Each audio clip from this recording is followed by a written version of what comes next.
ఆంధ్ర తెలంగాణలో తక్కువ ఫీజులతో high quality results ఇస్తున్న ఏకైక సంస్థ తిరుమల్ ఐఏఎస్ ఇన్స్టిట్యూట్. పెడుతున్నారా, కొడుతున్నారా, ఎలా పడతారో కొడుతున్నారా, అది ఇది నేను తట్టుకోలేకపోతున్నా. నాకు వచ్చి చూసే వరకు ఏం లేదు, మమ్మల్ని ఆ బాడీ దగ్గరికి వెళ్ళనియలేదు. మా అన్నయ్య నా మీద పడి ఏడ్చిండు.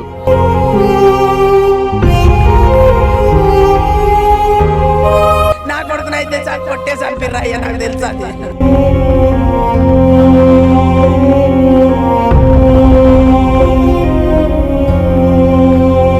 నమస్తే, వెల్కమ్ టు సుమన్ టీవీ. ప్రస్తుతం పోలీస్ కస్టడీలో ఒక వ్యక్తి చనిపోయాడని చెప్పేసి బంధువులు నిజామాబాద్ ప్రభుత్వ ఆసుపత్రి వద్ద తీవ్ర ఆవేదన వ్యక్తం చేస్తున్నారు. వాళ్ళు జగిత్యాలకు సంబంధించినటువంటి సంపత్ 32 సంవత్సరాలు పోలీస్ కస్టడీని మరణించారని చెప్పేసి కుటుంబ సభ్యులు పెద్ద ఎత్తున కూడా ఆందోళన చేపట్టారు. వాళ్ళ ఆవేదన కూడా చూడొచ్చు. పెద్ద మొత్తంలో ఒక కుటుంబంలో ఉన్నటువంటి వ్యక్తి పోవడం పట్ల కూడా తీవ్రమైనటువంటి ఆవేదన వ్యక్తం చేస్తున్నారు. కుటుంబ సభ్యులు ఉన్నారు, ఒకసారి మాట్లాడదాం. సంపత్, మీకు ఏమవుతారు? మా అన్నయ్య అసలు ఏం జరిగింది? ఇప్పుడు మొత్తానికి కూడా ఒకవైపు పోలీసుల కస్టడీలో చనిపోయారంటారు. అసలు విషయం ఏంటి మొదటి నుంచి ఒకసారి చెప్పండి. 4వ తారీఖు మా అన్నయ్యని అరెస్ట్ చేశారు. ఇక్కడ హార్మోన్ నిజామాబాద్ సంబంధించిన ఎవరో క్యాండిడేట్ వాళ్ళు కాల్ చేసి ఇట్లా కంప్లైంట్ ఇచ్చారంటే ఆ రోజు 4వ తారీఖు వచ్చి మా అన్నయ్యని అరెస్ట్ చేసి అక్కడనే జైతల్నే ఇన్వెస్టిగేషన్ అంతా చేసేసి నైట్ ఏమో రిమాండ్ చేసుకున్నారు. జైల్లో రిమాండ్ చేసుకుని 10 డేస్ తర్వాత, అంటే 10 డేస్ అంటే 11కు కస్టడీ, మళ్ళీ జైలు నుంచి కస్టడీ తీసుకున్నారు. కస్టడీ తీసుకొని ఆ రోజు నైట్ చాలా కొట్టిరు అని చెప్పి మా అన్నయ్య నాకు నిన్న చెప్పాడు. చాలా కొట్టిరు, అది చేసిరు అంటే నిన్న ఆ నైట్ కస్టడీ తీసుకొని చాలా కొట్టి నిన్న మళ్ళీ ఇన్వెస్టిగేషన్ అని చెప్పి మళ్ళీ మా ఆఫీస్కి వచ్చారు. అక్కడ మా స్టాఫ్ కాల్ చేస్తే నేను వెళ్ళాను. అక్కడికి వెళ్తే మమ్మల్ని పొద్దున 12కి వెళ్ళినాం. మమ్మల్ని కలవనియకపోతే సాయంత్రం 5:30కేమో మమ్మల్ని కలవనిచ్చారు. కలవనిచ్చినాక మా అన్నయ్య మా తమ్ముని వస్తారన్నమాట. నేను లోపడేనా, నేను నెల్లూరుతోటే మా అన్నయ్య నా మీద పడి ఏడ్చిండు. కంప్లీట్ ఏడ్చేస్తున్నాడు. ఏమైంది అన్నయ్య, ఎందుకు ఏడుస్తున్నావు అంటే, నన్ను చిత్రహింసలు పెడుతున్నారా, కొడుతున్నారా, ఎలా పడతారో కొడుతున్నారా, అది ఇది నేను తట్టుకోలేకపోతున్నా, నాకు ఏమయ్యేది తెలియదు, నువ్వే చూసుకోవాలని అని చెప్పి మా అన్నయ్య నాకు చెప్పిండు. నిన్ను ఎందుకు కొడతారైనా, కొట్టే హక్కు లేదు కదా, నేను మాట్లాడుతా అంటే నువ్వు మాట్లాడకరా, నువ్వు మళ్ళీ ఆ మాట చెప్తే మళ్ళీ నన్ను అడిగి వెనక మళ్ళీ కొడతా అని చెప్పి బెదిరించిండ్రా. ఎవరికి చెప్పొద్దని కూడా చెప్పిండు. నన్ను కొట్టిన విషయం ఎవరికి చెప్పొద్దని కూడా చెప్పిండు. నువ్వు మళ్ళీ అక్కడ అనకరా అని చెప్పి మా అన్నయ్య నాకు అన్నాడు. అన్న వెంటనే అక్కడ నుంచి ఎస్ఐ సంథింగ్ ఎవరో వాళ్ళు సైబర్ క్రైమ్లో ఒక లేడీ పోలీస్ వాళ్ళు వచ్చి సంపత్తి టాబ్లెట్లు వేసుకో అని చెప్పి 5 టాబ్లెట్లు ఇచ్చారు మా అన్నయ్యకు. వేసుకో అని చెప్పి మా అన్నయ్య అక్కడనే 5 టాబ్లెట్లు వేసుకున్నాడు. వేసుకున్నాక అక్కడనే నడువొస్తలేదు, చాలా ఇబ్బంది పడుతున్నారు. అక్కడనే వాళ్ళు బలవంతంగా వాళ్ళు భయపెట్టించి నడిపించారు. బలవంతంగా నడిపిస్తే అక్కడి నుంచి వచ్చేసినాక నైట్ 12కేమో కాల్ వచ్చింది నాకు. మా చిరంజీవి అంటే ఆయనతో ఉన్నాను. ఇంకా పోలీస్ కస్టడీలో ఎక్కడ వాళ్ళని కొట్టారని చెప్తున్నాం. మీ బ్రదర్ మీకు ఎక్కడ కలిసాడు? నాకు మా బ్రదర్ వాళ్ళ ఆఫీస్కి వచ్చారు. నేను ఇన్వెస్టిగేషన్ అని చెప్పి మా బ్రదర్ని తీసుకొని పోలీసు వాళ్ళు అక్కడికి వచ్చారు ఆఫీస్ కాడికి. అక్కడ ఉన్న స్టాఫ్ నాకు కస్టడీ నిజామాబాద్ కస్టడీలో ఉండారా మీ బ్రదర్? నిజామాబాద్ పోలీస్ కస్టడీలో ఉండేది. విచారణ నిమిత్తం మీ ఆఫీస్కి తీసుకొచ్చారు. అప్పుడు మీ బ్రదర్ మీకు కలిసాడు. పోలీసులు అందరు చూస్తుండగానే కలిసాడా? పోలీసులు అందరు చూస్తుండగానే కలిసాడు నాకు. వాళ్ళందరి మధ్యలో ముందే ఉన్నప్పుడే చెప్పాడు. అంటే అప్పుడు సిఐ గారు లేరు, బయటికి వెళ్ళారు. అప్పుడు చెప్పాడు, ఇట్లా సంగతి జరుగుతుందిరా, నేను తట్టుకోలేకపోతున్నా, నన్ను చాలా ఇబ్బంది పెట్టి కొడుతున్నారు. అరిపాదాల మీద దాదాపు ఒక 30 దెబ్బలు నాన్ స్టాప్గా కొట్టిండని కూడా చెప్పాడు మా అన్నయ్య నాకు. 30 దెబ్బలు నాన్ స్టాప్గా అరిపాదాల మీద 30 దెబ్బలు కొట్టిండని చెప్పి చెప్పిండు నాకు. చూసారా మరి ఆ పాదాలని కూడా అబ్జర్వ్ చేశారా? చూసాం, కమిలిపోయి ఉన్నాయి అక్కడ. మళ్ళీ ఈ విషయం బయట చెప్తే మళ్ళీ కొడతా అని చెప్పి బెదిరించిండ్రా, ఎక్కడ చెప్పకు, నేను వస్తా, నువ్వు జాగ్రత్త అని చెప్పి మా అన్నయ్య ఇచ్చాడు. నైట్ 12కేమో ఫోన్ వచ్చింది, ఈ జబ్బు పెయిన్ వస్తుందని చెప్పి మా వదిన కాల్ చేస్తే. లాస్ట్ మీరు ఎప్పుడు అక్కడ ఆ టైంలో, అంటే మీరు ఇప్పుడు మీ బ్రదర్తో మాట్లాడినప్పుడు టైం ఎంత అయింది? అప్పుడు ఎగ్జాక్ట్గా 5:30 ఈవినింగ్ 5 or 5:30లో ఎగ్జాక్ట్ అయింది. ఓకే, ఎప్పుడు వెళ్ళిపోయారు అక్కడ నుంచి వాళ్ళు హాఫ్ అన్ అవర్ 6:30కి వెళ్ళిపోయారు అక్కడ నుంచి. వాళ్ళు వెళ్ళిపోయాక నేను వెళ్ళిపోయాను ఇంటికి. మందులు మీ బ్రదర్కి మందులు ఇచ్చారంటున్నారు కదా, అవి ఏ టైంలో ఇచ్చారు? అదే 5:30 ఆ లోపే ఇచ్చారు. నాతో మాట్లాడేటప్పుడే తెచ్చి ఇచ్చారు. అసలు ఏం మందులు ఇచ్చారు? నార్మల్ టాబ్లెట్లు ఇచ్చారు, 5 టాబ్లెట్లు. ఏమో కొట్టారు కదా, పెయిన్కి ఏమన్నా ఇవ్వచ్చు అని నేను అనుకున్నా. అది లేదా మరి ఏం టాబ్లెట్స్? అసలు బాగానే ఉండే అని చెప్పి మెడికల్ టెస్ట్లు అన్నీ చేస్తే అప్పుడు బాగానే ఉండే, మళ్ళీ అసలు అట్లాంటి బాగా ఉన్న క్రమంలో మళ్ళీ టాబ్లెట్లు ఎందుకు ఇవ్వాల్సి వచ్చిందంటే నేను అదే మేము అడిగితే, మీకు చెప్పాలా, నీకు ఏం అవసరం ఇక్కడ నుంచి వెళ్ళు అని చెప్పి బెదిరించారు మమ్మల్ని. అడిగాం టాబ్లెట్లు ఎందుకు వేస్తున్నారంటే, మీకు చెప్పాలా, అవసరం లేదు, ఇంకా వెళ్ళండి అని చెప్పి మా బావ అడిగితే మా బావని బయటకు పంపించేశారు.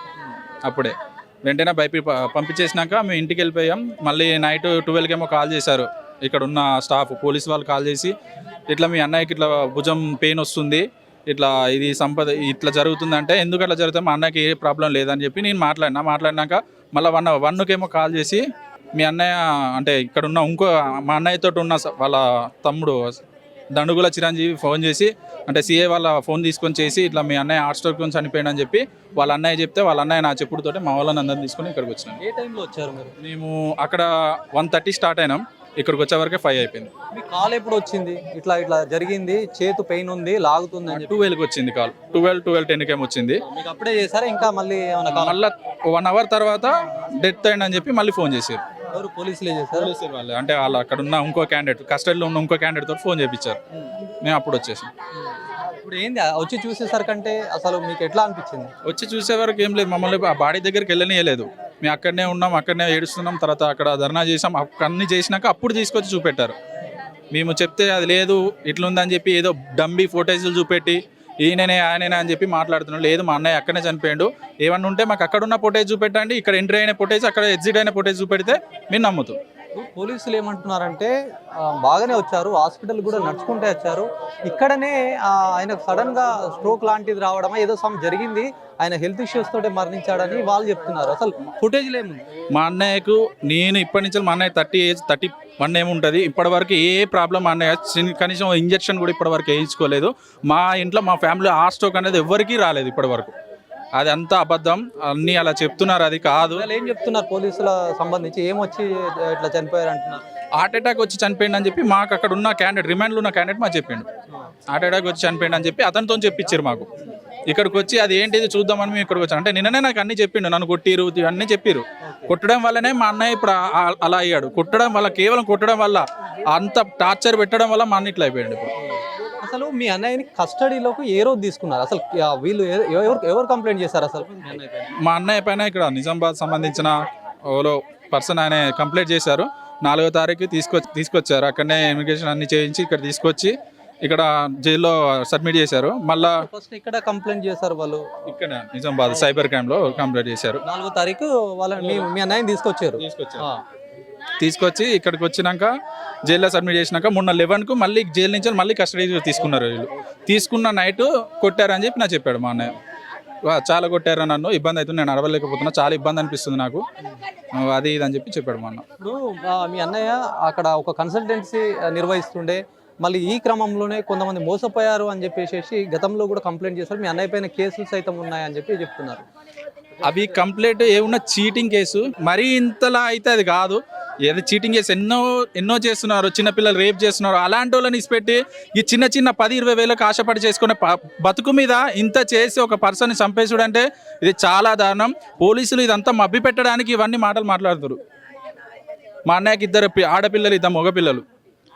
ఇప్పుడు ఆమెకు ఆధారు ఎవరు లేరు, ఆమెకు ఆధారు. మా బాధ అది. మాకు ఏదన్నా గవర్నమెంట్ నుంచి ఏదన్నా మాకు ఇప్పించగలరని చెప్పి మేము బాధ. అలానే మా అన్నను ఎవరైతే కొట్టి చంపి ఈ పోలీసులు ఉన్నారో వాళ్ళ మీద పక్కా చర్యలు తీసుకోవాలి, వాళ్ళని రిమాండ్ పంపాలి, వాళ్ళు కూడా జైలు శిక్ష అనుభవించాలి. చూడొచ్చు, వాళ్ళ కుటుంబ సభ్యులైతే తీవ్ర ఆవేదనలో ఉన్నారు, తీవ్ర ఆందోళన ఉన్నారు. ఒక వ్యక్తి పోలీసు కస్టడీలో, అంటే బాగా ఆరోగ్యంగా మంచిగా ఉన్నటువంటి వ్యక్తి సంపత్, ఈ సంపత్ కూడా సడన్ గా పోలీసులు అదుపులో తీసుకొని జగిత్యాలకు వచ్చారు. జగిత్యాలలో కూడా వాళ్ళ అన్నయ్య కూడా చాలా ఏడుస్తూ చెప్పాడని చెప్పేసి ఒకవైపు ఆయన చెప్తున్నాడు, తనని పోలీసులు తీవ్రంగా కొట్టారు, కాళ్ళపైన కూడా కొట్టడం వల్లే తాను ఏం జరుగుతుందో తెలియని పరిస్థితిలో ఉందని చెప్పి వాళ్ళు అన్నారు. వాళ్ళ తల్లి ఉంది, వాళ్ళ ఆవేదనతో రోధిస్తున్నారు. మాట్లాడదాం, వాళ్ళు ఏం చెప్తారు. అమ్మా, ఏం జరిగిందమ్మా? ఫస్ట్ అటు నుంచి ఎవరో పంపిన వాళ్ళు వచ్చిర్రట అయ్యా. ఆయన నా కొడుకు మీద కేసు పెట్టిర్రట. కేసు పెట్టిర్రు కానీ జగిత్యాలనే నైట్ 12 గంటల దాకా ఉంచిర్రయ్యా. కేసు అయిందని ఆడ నుంచి తీసుకుపోయి నిజామాబాద్ జైలు వేసిర్రయ్యా. నిజామాబాద్ జైలు వేసినాక 8 రోజులకు మేము చూడనీకి పోయినామయ్యా.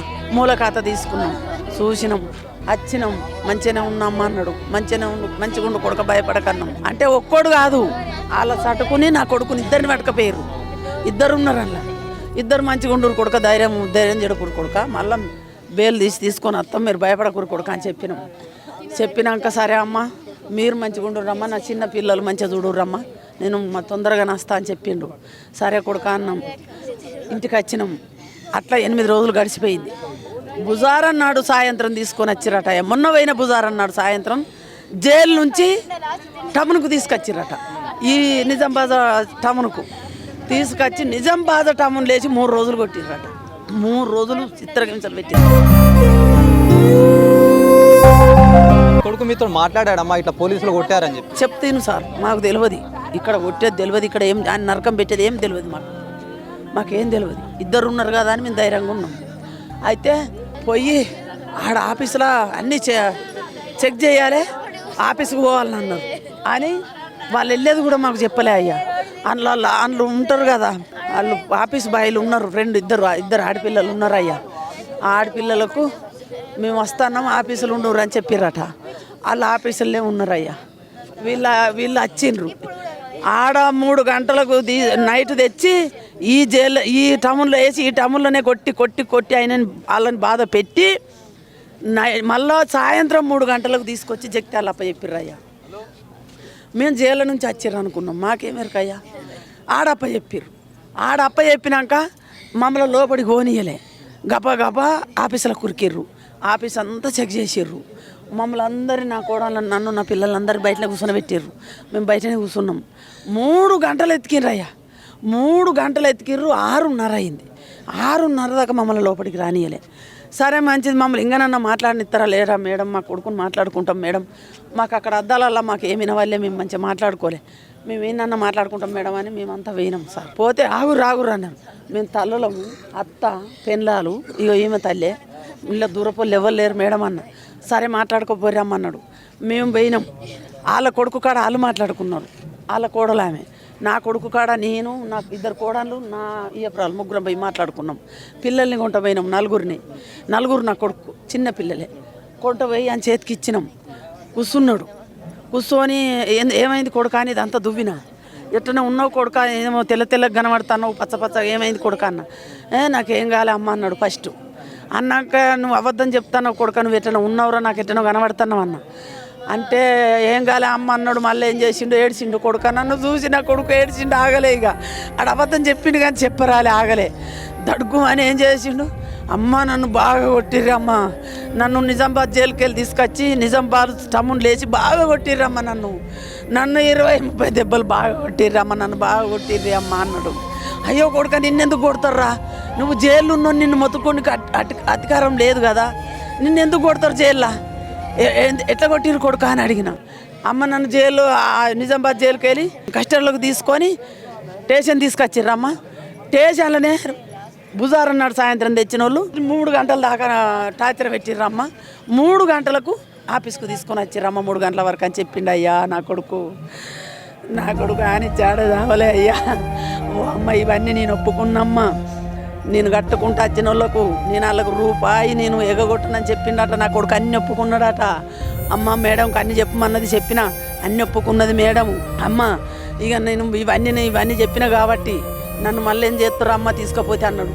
కొడుక గట్ల అన్నప్పుడు నేను అడుగుతారా అన్న. అమ్మో నువ్వు అడిగితే మళ్ళీ నన్ను కొడతారమ్మ, వాళ్ళు కొడతానన్నారు.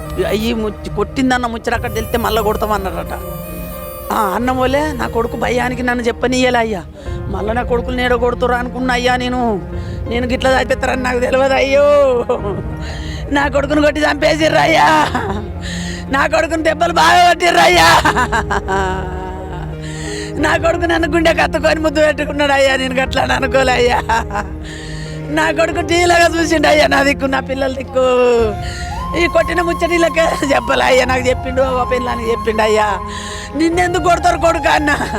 అమ్మ నన్ను బాగా దెబ్బలు కొట్టిర్రి అన్న వాళ్ళే. కొడుక నీకు దెబ్బ అంటే వరకు తెలియదు, నేను చెడానికి చెంప దెబ్బ కొట్టుకొని చదువుకోలే కొడుక, నిన్ను కైకిలు కూలి చేసి నేను చదివించుకున్న కొడుక, నిన్ను చదువుకున్న కొడుక, గన్ని దెబ్బలు నిన్ను ఎట్లా కొట్టిర్రా అన్న.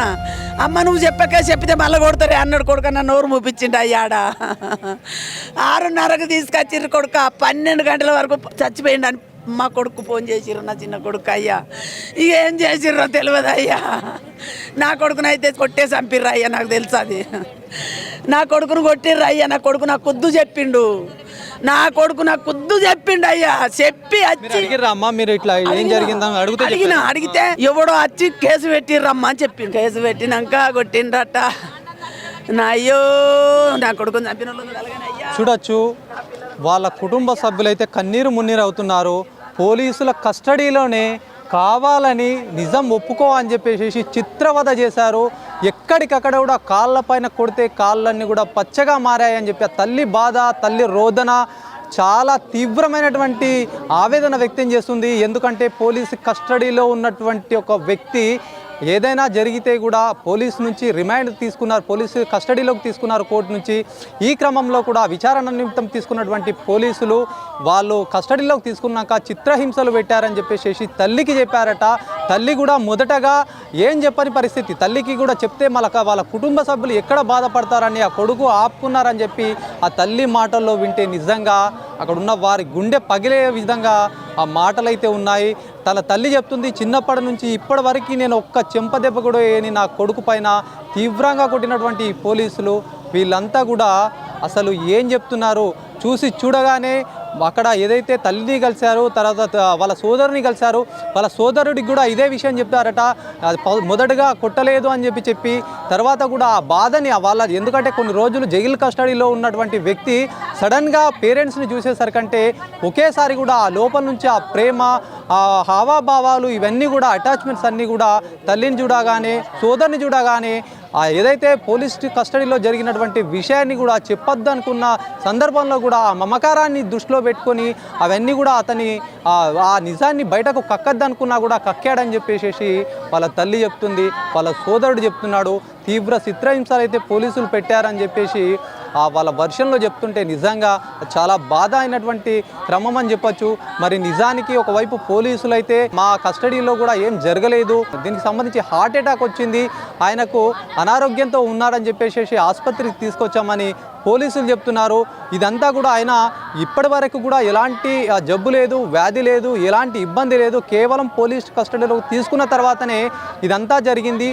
అప్పటికే చెప్పారు, పోలీసుల కస్టడీలో ఉన్నాను, నాకేం జరుగుతుందో అని చెప్పేసి ఆయన భయాన్ని, ఆయన ఆందోళనని, ఆయన ఆవేదనని వ్యక్తం చేశారని చెప్పేసి కుటుంబ సభ్యులు చెప్పారు. మరి కుటుంబ సభ్యుల వర్షన్ని తీసుకుంటే కనుక ఆయనని మొదటగా చెప్పనటువంటి పరిస్థితి, తర్వాత ఆయన చెప్పగానే వీళ్ళలో కూడా ఒక ఆందోళన మొదలైంది. ఏం జరుగుతుందో, తమ కొడుకుకు ఎలాంటి సిచ్యువేషన్ ఎదుర్కొంటారో అని చెప్పేసి కూడా వాళ్ళ లోపల ఒక భయం ఉంది. ఆ భయమే నిజంగా మారిందని చెప్పి చెప్తున్నారు. పోయిన సంపత్కు ఇద్దరు భార్యలు ఉన్నారు, ఒకసారి తెలుసుకుందాం. మా ఏంది ఇప్పుడు సంపత్ చనిపోవడాన్ని ఎట్లా చూస్తుంది? కొట్టి పంపించిర్రు. ఆ కేసు పెట్టిన ఆయన లంచం ఇచ్చిండు. లంచం ఇచ్చినాక కేసు పెట్టినాక వెంటనే కేసు పెట్టి వెళ్ళినాక వెంటనే 10ంటికి జైలు నుంచి తీసుకొని వచ్చి 3 రోజులు కస్టడీలో పెట్టుకొని టార్చర్ పెట్టడం ఏం అవసరం? ఆల్రెడీ లోపలికి వేయిండు మనిషి, మీకు లొంగిపోయి మిమ్మల్ని ఏమన్నా దొరకకుండా ఇబ్బంది పెట్టిండా? పెట్టలేదు కదా, అట్లా పెట్టలే. మీరు పోగొడుతుంటే మీకు లొంగిపోయిండు, సరే లొంగిపోయిండు, సరెండర్ అయ్యిండు, జైల్లో ఉన్నాడు. జైలు నుంచి తీసుకొచ్చిన మనిషిని 3 రోజులు కస్టడీలోకి తీసుకొని ఎంత టార్చర్ పెడితే ఆ మనిషి అట్లా. సంపత్తో పాటు కూడా ఇంకొక ఆయన కూడా ఉన్నారు, ఆయనకు తెలుసు అన్ని నిజాలు. ప్రజెంట్ ఎక్కడ ఉన్నారు? ప్రజెంట్ ఎక్కడ ఉన్నాడో తెలియదు, మాకు కనిపించట్లేదు. తిను మాత్రం ఈ పొజిషన్ లో ఉన్నాడని మాత్రం తెలుసు. నిన్న ఇద్దరిని తీసుకొచ్చిండ్రు, ఈయన నొక్కొని ఈ రకంగా చూపించిండ్రు. కనీసం ఆయన మరి బతుకున్నాడా, ఆయననేమన్నా వేసిండ్రా, లేకపోతే ఎక్కడ దాచిపెట్టిండ్రా, జైలుకు పంపించిర్రా, స్టేషన్లో దాచిపెట్టిర్రా, ఇంకేమైనా వేసిర్రా, ఎక్సెట్రా ఎక్సెట్రా. ఇంకేం మాకు ఎలాంటి ఇన్ఫర్మేషన్ ఇస్తలేరు ఆయన గురించి. సంపత్తో ఉన్న ఆయన నా చెల్లె భర్త తను నా చెల్లె భర్త. చిరంజీవి, దండుగుల చిరంజీవి. దండుగుల చిరంజీవి ఎక్కడ ఉన్నారు మీకు తెలియదు? మొత్తానికైతే మీ భర్త మాత్రం పోలీసుల కస్టడీ చనిపోయారు అని అంటున్నారు. అవును. ఏం చెప్తా, అసలు మీకు ఎలాంటి న్యాయం కావాలని కోరుకుంటున్నారు? 2 ఆడపిల్లలు, నాకు బయటలో కష్టం అంటే తెలియదు, నన్ను అట్లా చూసుకున్నాడు తను. నాకు 2 ఆడపిల్లలు, కానీ ఆయన దృష్టిలో నాకు 3 ఆడపిల్లలు అన్నట్టు పెంచింది, నాతో సహా. బయటికి వెళ్ళకుండా నాకు ఎలాంటి న్యాయం చేస్తారో, ఈ కస్టడీలకు తీసుకున్న ఈ పోలీసు వాళ్ళు వీళ్ళు సస్పెండ్ కావాలి. ఈ కేసు పెట్టిన వాళ్ళని కస్టడీలకు తీసుకొని తను నా ముంగడికి వచ్చి నాకు ఎలాంటి న్యాయం చేస్తారో నాకు అది కావాలి. తను దేశం పంపించినందుకు నేను నష్టపోయినా అని చెప్పి ప్రాణాన్ని బలి తీసుకున్నాడు. ఇప్పుడు ప్రాణాన్ని బలి తీసుకున్నాడు. నాకు అలాంటి న్యాయం, ఆయన ఎలాంటి న్యాయం చేస్తారో ప్రాణానికి, ఆయన డబ్బు నష్టపోయినా, నేను ప్రాణం నష్టపోయినా, ఎలాంటి న్యాయం చేస్తారో తను మాత్రం ఇక్కడికి రావాలి. మొత్తానికి సంపత్కు సంబంధించినటువంటి కుటుంబ సభ్యులైతే తమకు న్యాయం కావాలని ఒకవైపు వాళ్ళు డిమాండ్ చేస్తున్నారు. పోలీస్ కస్టడీలో పోలీసుల చిత్రహింసలతోటే చనిపోయారని వాళ్ళ కుటుంబ సభ్యులైతే వాళ్ళ వర్షన్ చెప్తున్నారు. ఒకవైపు పోలీసుల వర్షన్ సైతం కూడా సుమన్ టీవీ తీసుకుంది. ఆ పోలీసులు కూడా ఏదైతే ఆయనకు స్ట్రోక్ సంబంధించినటువంటి ఇష్యూతో చనిపోయారు, ఆయనకు సంబంధించినటువంటి విజువల్స్ సైతం కూడా తమ దగ్గర ఉన్నాయని చెప్పి వాళ్ళ వర్షన్లో చెప్తున్నారు. ఏదేమైనప్పటికీ బాధిత కుటుంబానికి న్యాయం చేయాలని కూడా బాధితులు కోరుతున్నటువంటి పరిస్థితి. కెమెరా పర్సన్ జగదీష్తో శ్రీనివాస్, సుమన్ టీవీ, నిజామాబాద్.